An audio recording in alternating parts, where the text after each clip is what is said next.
London Jazz Cafe 2022.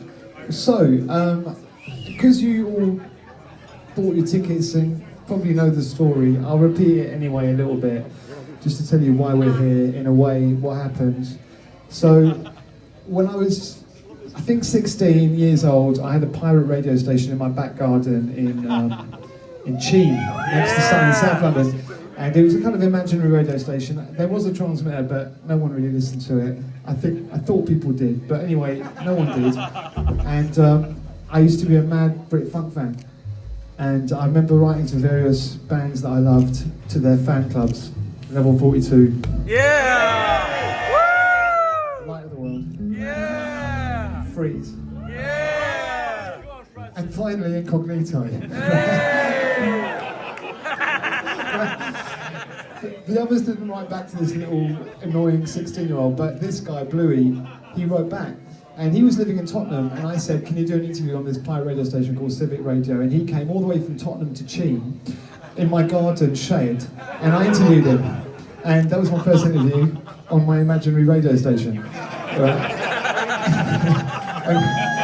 And he introduced me to so much music, of course, you know, the Brit funk scene. If you were a young person back in those days listening to, well, you know, it was punk or jazz funk, really. And I like the vibe of punk, but I preferred the music of jazz funk and the clubs and the places you go to, the Royalty or the Gold Mine or maybe Case to Soul Weekender.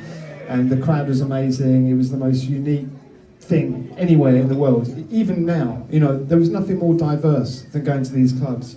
It was ahead of its time, and it was just an incredible celebration. So I'm so glad, and I feel so honoured to have been part of this movement somehow, a little bit. And as we all know, some of you here, you know, it's so special.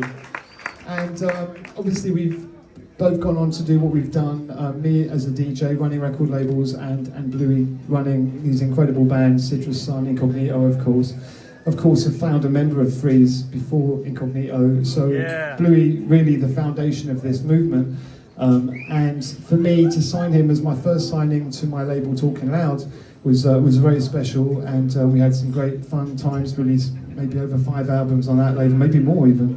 They were the first band on Talking Loud to actually have success in America at a time when we were having difficulties breaking through. So they were really helpful for the label, which allowed us to sign groups like Ronnie Size and Four Hero and New Reaper, so all those. It was because of Bluey, really. Anyway, forward fast. So many years later, we stay in touch. We were going to make a record in Japan, never happened.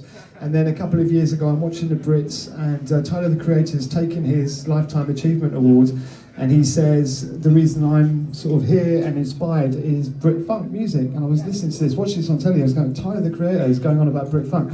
So I called up Bluey the next day and said, we've got to make a Brit funk record.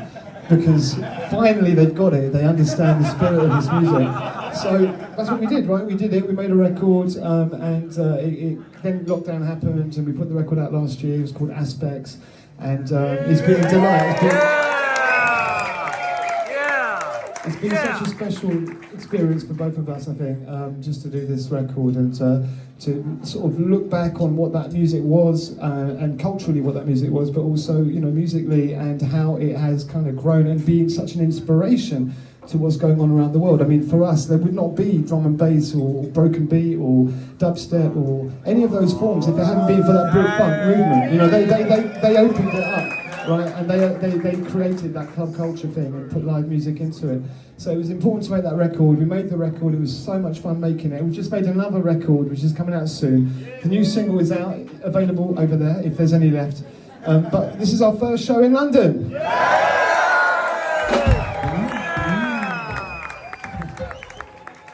Maybe our last. Hopefully not. We had a brilliant time in Primavera on Wednesday. It's such an honour to be here in London at the Jazz Cafe. Please welcome STR4TA.